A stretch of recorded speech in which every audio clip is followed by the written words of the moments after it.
مفتی طارق مسعود special. خیر، بات کو سمیٹ کے بس میں ختم کرتا ہوں، کہاں سے ہم چلے تھے اور کدھر کو نکل لیے۔ اب بس 2-3 منٹ میں سمیٹ رہا ہوں بات۔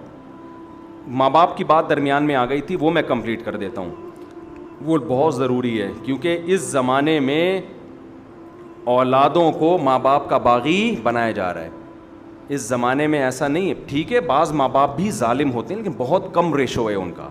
اکثر اولادیں آج کل ظالم پیدا ہو رہی ہیں، نہ باپ کو باپ مانتی ہیں نہ ماں کو ماں، پورے حقوق نچوڑ لیتے ہیں، اپنی ذمہ داری ادا کرنے کے لیے تیار نہیں ہوتے۔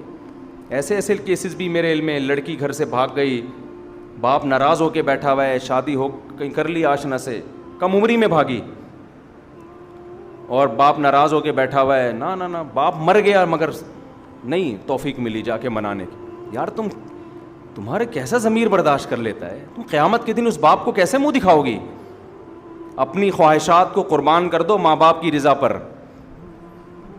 حدیث میں کتنا زبردست واقعہ ہے کہ 3 آدمی جو غار میں پھنس گئے اور ان کو یقین ہو گیا اب ہماری موت یقینی ہے، تو تینوں نے اپنا اچھا عمل اللہ کے سامنے پیش کیا۔ ان میں ایک وہ تھا جس نے کہا کہ اے اللہ، میں بکریاں چراتا تھا، دودھ لے کے آتا تھا، رات کے وقت اپنے ماں باپ کو پلاتا، پھر اپنے بچوں کو۔ ایک دن مجھے دیر ہو گئی، میرے ماں باپ سو گئے، بچے آئے مانگنے کے لیے، مجھے غیرت آئی کہ اپنے ماں باپ پہلے اپنے بچے بعد میں، تو میں ماں باپ کو میں نے اٹھایا نہیں کہ نیند خراب ہوگی، اور بچوں کو پہلے پلا دیتا تو میری غیرت یہ گوارا نہیں کر رہی، پہلے میرے باپ اور پہلے میری ماں ہے۔ اے اللہ، میں ساری رات پیالہ ان کے سر پہ لے کے کھڑا رہا ہوں اور میرے بچے مجھ سے وہ دودھ مانگتے رہے ہیں۔ میں نے کہا نہیں، پہلے ماں باپ۔ یہاں تک کہ جب صبح ہوئی ہے، ان کی آنکھ کھلی، پوری رات کھڑا رہا میں، اس لیے کھڑا رہا کہ رات میں اگر آنکھ کھل گئی تو بیچارے بھوکے ہیں کہ بھائی ابھی آنکھ کھل سکتی ہے، ابھی آنکھ بھوکے سوئے ہیں نا، تو مانگیں گے اللہم ان کنت فعلت ذلک ابتغاء وجہک فافرج عنا ما نحن فیہ فاکشف عنا ما نحن فیہ۔ اے اللہ، اگر تجھے میرا یہ عمل پسند آیا اور میں نے یہ تجھے خوش کرنے کے لیے کیا ہے، تو آج جس عذاب میں مبتلا ہوں اس عذاب کو ہم سے دور کر دے۔ حدیث میں آتا ہے وہ پتھر اپنی جگہ سے لڑک گیا۔ بہت بڑا حق ہے والدین کا، آپ ان کی قربانی دو گے ان کے لیے۔ اللہ، اس حدیث سے پتہ چلتا ہے کہ اللہ آپ کی دنیا کی مصیبتیں بھی اس عمل کی وجہ سے دور کرے گا۔ پھر بھی میں بتا دوں، ہرگز میرا مطلب یہ نہیں ہے کہ ماں باپ کے کہنے پر بیوی پر ظلم کرو، یہ مطلب ہرگز نہیں ہے، کیونکہ لوگ افراط و تفریط کا شکار ہو جاتے ہیں۔ لیکن جہاں حقوق سیم ہوں وہاں ترجیح کس کو دینی ہے؟ وہاں والدین پہلے ہیں۔ غیرت کا مسئلہ بنا کے ایسا نہ ہو مارنا پیٹنا شروع کر دیں۔ تو اور جب بیوی کہے نا تو اس کو کہیں کل تمہاری بھی اولاد ہوگی، اگر تمہارا بیٹا جورو کا غلام بن کے بیٹھ جائے وہ تمہیں بھول جائے۔ ایک صاحب نے مجھے بتایا، میری بوڑھی ماں ہے، میں اکلوتا بیٹا ہوں۔ ایک تو یہ اکلوتوں کے یہ نقصان بہت ہوتے ہیں، بچے ہول سیل کے حساب سے ہوں، وہ ان کے لیے ماں باپ کو پالنا بھی آسان ہوتا ہے بڑھاپے میں، کئی بہن بھائی مل کے پال لیتے ہیں۔ اکلوتے ایک آدھ چل رہا ہے مارکیٹ میں، تو ساری ذمہ داری اس اکلوتے پہ آئی ہوئی ہے۔ تو کہتے ہیں کہ میں اپنی ماں کو اپنے سے نہیں چھوڑ سکتا، میں اکیلا کہاں رکھوں گا، اور رہتے بھی دبئی میں۔ یہ پرانا واقعہ ہے، سمجھ میں نہیں آئے گا کہ غیبت نہیں ہوگی انشاءاللہ کسی کی۔ میری بیوی نہیں رکھنے دیتی، کہتی نہیں میں تمہاری ماں کے ساتھ۔ میں نے کہا شاید آپ کی والدہ کو بہت زیادہ بد زبان ہے، بعض ہوتی ہیں ایسے ٹارچر کر کر کے اس کا بیڑا ہی غرق کیا ہوا ہوگا۔ کہہ رہا ایسا کچھ نہیں ہے، بوڑھی ہے، اس کو بیچارے کو اس کی صحیح ہوش بھی نہیں ہے، بوڑھی ہے، پورے طور پر دماغ بھی کام نہیں کرتا، پورے طور پر شعور بھی نہیں ہے۔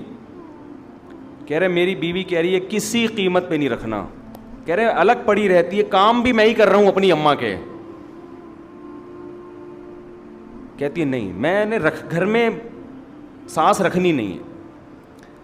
میں نے جتنے کراس کویشچن ہو سکتے ہیں نا پوچھے کہ کام زیادہ لیتی ہوگی ماں بہو سے، ہر وقت ڈانٹ ڈپٹ، کہہ رہے بھائی اپنا بوڑھی عورت ہے، اپنا الگ مسلح بچھا کے وہاں پڑی رہتی ہے، اس کا نہ لینا نہ دینا، لیکن بیگم کو بس اس کا وجود ہی انجوائے کرنا ہے نا, میں میرا ہسبینڈ انجوائے, جیسے ہوتا ہے نا خواتین آج کل.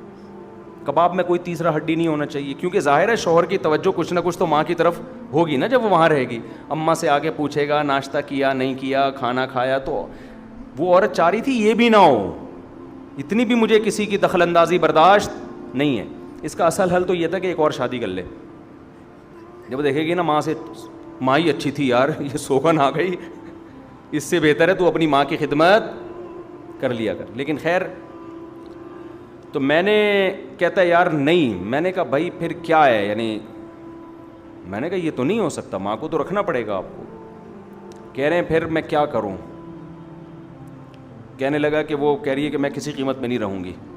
میں نے اس کو بتا دو کہ بیگم میں ماں کو اکیلا اس بڑھاپے میں نہیں چھوڑ سکتا, آپ نے رہنا ہے رہیں, ورنہ پتلی گلی سے نکلیں. آپ سمجھتے ہو کہ نہیں سمجھتے, آپ پتلی گلی سے نکلیں. میں نے کہا ورنہ آخرت میں تمہاری ٹانگیں چھت سے لگی ہوئی ہوں گی, یہ عورت تمہیں اللہ کے عذاب سے نہیں بچائے گی. اور اس کو بتا دینا کہ کل میری بد دعا ہے کہ کل تمہارا بیٹا بھی اللہ کرے تمہیں الگ چھوڑ دے, الگ چھوڑ دے. اور ہم کوشش کمپرومائز ہی کی کرتے ہیں کہ یار ایک رینٹ پہ اوپر لے لو, اوپر کوشش تو ہم یہی کرتے ہیں ڈیورس تک نوبت نہ آئے. لیکن وہ اس کی ماں پاکستان میں رہتی ہے, یہاں اکیلا کیسے رکھے گا, اس کو تو دبئی بلانا ہے اپنی ماں کو. تو اس لیے میرے بھائی ماں باپ کے رشتے کو ہلکا مت سمجھو, یہ بہت بڑی آزمائش ہے. اس میں پورے اتر گئے تو کامیابی ہے, ناکام ہو گئے تو بہت بڑی ناکامی ہے اس میں. وہ میں بات کس کی کر رہا تھا پتہ نہیں یہاں کہاں سے آ گئی. فرعون کے قارون کی رپورٹ چلتے چلتے ابا اماں کہاں سے آ گئے. تو وہ قارون کی بات میں اصل میں کر رہا تھا کہ وہ اللہ نے دھمکی کیوں دی, اس لیے کہ وہ دلیل اس قابل نہیں تھی. پھر اس میں کبھی مزید ڈیٹیل میں بیان کروں گا انشاءاللہ. تو وہ اللہ نے اس کو لفٹ نہیں, اس کی دلیل کو لفٹ نہیں کرایا, اللہ نے دھمکی دی کہ تو کیا سمجھ رہے اپنے آپ کو, تو اس سے پہلے بڑے بڑے لوگوں کو ہم نے ہلاک کر دیا, تجھے ڈر نہیں لگتا ایسی باتیں کرتے ہوئے. تو نتیجہ کیا نکلا, قارون کو اللہ نے زمین میں دھنسا دیا. تو اصل میں پیغام یہ دینا چاہتا تھا کہ جب اس دور میں بنی اسرائیل پر غربت تھی, پریشانیاں تھیں, ٹینشن میں قارون نہیں تھا, سب ٹینشن میں تھے. لیکن حقیقت میں آزمائش یہ قارون کی تھی, بنی اسرائیل کی تھی یا قارون کی, بولو قارون کی. بنی اسرائیل غربت میں بھی کامیاب ہو گئے, قارون دولت میں بھی کیا ہو گیا, ناکام. تو اصل جو میں میسج دینا چاہ رہا تھا, یہ جو مہنگائی بڑھ رہی ہے جس میں غریب پس رہا ہے, تو دیکھو اگر غریب گناہ نہ کرے, ناجائز کی طرف نہ جائے, تو غربت میں پس کے وہ کامیاب ہے. آزمائش غریب کی نہیں ہے, آزمائش دولت مند کی ہے کہ وہ اپنی دولت میں اس غریب کا کتنا خیال کرتا ہے. سمجھ میں آ رہی ہے بات کہ نہیں آ رہی ہے؟ آپ کے پاس پیسہ ہے, کہہ رہا ہے آپ کہہ رہے ہو پٹرول مہنگا ہو جائے, میرا تو حساب کتاب کوئی مسئلہ نہیں, میرے پاس تو بڑی گاڑی, میرا تو پٹرول پمپ والوں سے, میرا تو اپنے پٹرول پمپ چل رہے ہیں, لوگ کہہ سکتے ہیں نا.